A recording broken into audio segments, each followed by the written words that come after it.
আসসালামু আলাইকুম ভিউয়ার্স, আশা করি সবাই ভালো আছেন। আজকে আমি আপনাদেরকে গার্মেন্টস ট্রেডে ব্যবহৃত একটি জনপ্রিয় machine overlock 4 thread machine Pegasus ব্র্যান্ডের 900 সিরিজের একটি মেশিন নিয়ে আপনাদের সামনে হাজির হলাম। তো এর কিছু গুরুত্বপূর্ণ প্রোগ্রাম নিয়ে আজকে কথা বলবো। তো এই মেশিনটি কিভাবে স্পিড কমাতে হয়, বাড়াতে হয়, কিভাবে স্পিড লক করতে হয় এবং কিভাবে মেশিনটি রিসেট দিতে হয়, এই ব্যাপার নিয়ে আজকে বিস্তারিত আলোচনা করব।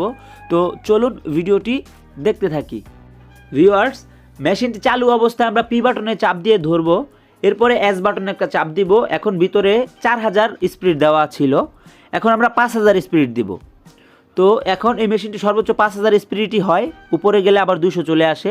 তো 5000 দেওয়ার পরে আমরা মেশিনটি স্পিডটা দেখে নেব। আমরা খেয়াল রাখবো এখন কিভাবে মেশিনটি চলতেছে বা কতটুকু গতিতে চলতেছে। তো ভিউয়ার্স, আপনাদের দেখার সুবিধার্থে আমি মেশিনটি দুইবার চালালাম আপনাদের সামনে।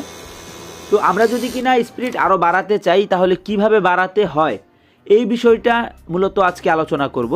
তো মেশিনটি বন্ধ করার পরে আমরা এখানে নাইবের দুটি চিহ্ন দেওয়া আছে, উপরে যে নাইবের চিহ্ন এখানে চাপ দিয়ে ধরে আমরা পাওয়ার সুইচ অন করব। এখানে 101 আসবে, আমরা 109-এ যাব। প্রথম 109 আসলে এস বাটনে চাপ দিয়ে এর ভিতরে ঢুকতে হবে। এখন এখানে 1 দেওয়া আছে, 1 থাকলে আমাদের মেশিনের স্পিড থাকবে 5000, 2 থাকলে থাকবে 6500, যদি 3 থাকে তাহলে থাকবে 7500 এবং 4 থাকলে থাকবে 8000। এখন আমাদের এইভাবে লিমিটেড করা আছে মেশিনে। তো আমরা এখান থেকে যদি লক করতে হয় আমরা লক করে দেব। এখন আমরা এখানে 4 দিয়ে সেভ করলাম। এখন আপনাদেরকে দেখানোর সুবিধার্থে আমি আবারও প্রোগ্রামে ঢুকতেছি। একইভাবে আবার পাওয়ার সুইচ অফ করতে হবে। আবার আমাদের নাইবের যে উপরের বাটনটা আছে চাপ দিয়ে ধরে আমাদের পাওয়ার সুইচ অন করতে হবে। এরপরে চাপ দিয়ে 101, 2, 3, 4, 5, 6, 7, 8, 9, 10, 11তে যে আমাদের দেখতে হবে ভিতরে স্পিড কত দেওয়া আছে। তো এখানে আমরা এখন 5500 আছে, আমরা এখানে সর্বোচ্চ এখন কত দিতে পারি দেখি। সেটা হচ্ছে আমাদের যে উপরের বাটন আছে এখানে চাপ দিয়ে আমরা এখানে সর্বোচ্চ এখন 8000 পর্যন্ত দিতে পারবো, কারণ আমাদের 109-তে আমরা 4 দেওয়া আছে। আমাদের আমি আগেই বলেছি 109-তে আমরা 1, 2, 3, 4-এর মাধ্যমে আমরা স্পিডটা লক রাখতে পারি। তো এখন আমরা 8000 দিয়ে মেশিনটা চালাই। আসলে দেখেন কত গতিতে মেশিনটি চলে, খুবই স্পিড এখন মেশিনটি চলতেছে। তো আমরা অপারেটরদের সুবিধার ক্ষেত্রে অনেক সময় স্পিড কিছু কমিয়ে দেই, বাড়িয়ে দেই। তো আমরা কাজের ক্ষেত্রে স্পিড আসলে যেমন দরকার ওইভাবেই আমরা স্পিড দিয়ে রাখবো একটি মেশিনে। অপারেটর বললে যে স্পিড বাড়িয়ে দিতে হবে এমন না। আমরা আসলে মেশিন মেকানিক্স, আমরা লাইনে কাজ করি। যখন আমরা একটা ক্রিটিক্যাল প্রসেসে দেখব যে মেশিনে সুতা কাটে বা স্কিপ পরে বা অন্য ঝামেলা হয়, সেই ক্ষেত্রে আমরা স্পিডটা 5500 বা 6000 দিয়ে রাখবো সর্বোচ্চ। অপারেটর যদি বলে 7000 দেন, 8000 দেন, আমরা আসলে ওইভাবে স্পিডটা তাদেরকে দেব না, কারণ আমরা ফ্লোরে কাজ করি। আমরা যেভাবে ফ্লোর চালাইলে ভালো হয় সেভাবেই আমরা ফ্লোর হ্যান্ডেলিং করব। ভিউয়ার্স, এখন আমরা কিভাবে মেশিনটি রিসেট করতে হয় সেটি শিখব। এখন আমরা মূলত পি বাটনে চাপ দিয়ে ধরে রাখবো মেশিন চালু অবস্থায়। এরপরে P1 আসবে। তো আমরা আবারও চাপ দিয়ে 2, 3, 4, 5, 6 এইভাবে আমরা 26-এ যাব। 26-এ যাওয়ার পরে আমরা একটা যেভাবে সেটিংস আছে আমরা চেঞ্জ করব। সেভ বাটনে চাপ দিয়ে প্রোগ্রামে ঢুকে উপরে বাটনে চাপ দিয়ে আমরা চেঞ্জ করে নেব। এরপরে এর কাউন্টারে চাপ দিয়ে সেভ দেব।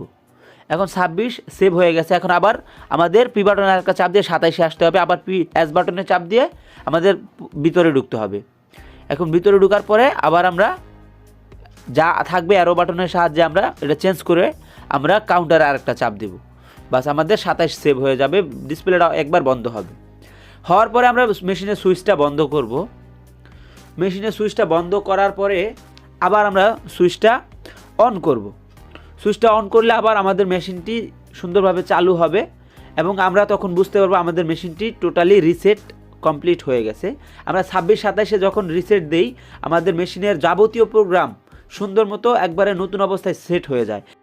এখন আমরা যদি স্পিড বাড়াতে চাই তাহলে দেখব অটোমেটিকলি 5500 এর উপরে স্পিড বাড়তেছে না, কারণ আমাদের 109-এ অটোমেটিক 1 হয়ে গেছে, যার কারণে কিনা 5500 এর উপরে আমরা বাড়াতে পারবো না চাইলেও। তো আমরা এখন বুঝতে পারতেছি আসলে মেশিনটি রিসেট কমপ্লিট হয়েছে, কারণ মেশিনটি রিসেট দেওয়ার আগে স্পিড ছিল 8000। তো এখন যেহেতু 5500 এর উপরে বাড়তেছে না, তার মানে মেশিনটি রিসেট কমপ্লিট হয়েছে। তো এই মেশিনের আরও কিছু প্রোগ্রাম ভিডিও আছে, যেমন যেগুলো না জানলেই নয়, কিভাবে নাইফ রিসেট দিতে হয়, কিভাবে নাইফ অন অফ করতে হয়, কিভাবে নিডেল বার আপ ডাউন করতে হয়, আরও কিছু গুরুত্বপূর্ণ প্রোগ্রাম আছে। যদি আপনারা ভিডিওতে কমেন্ট করেন এবং জানতে চান আসলে কি আপনারা ওই ভিডিওগুলো চান কি না, তাহলে আমি আবারও এই প্রোগ্রাম ভিডিওগুলো বানাবো এই মেশিনের।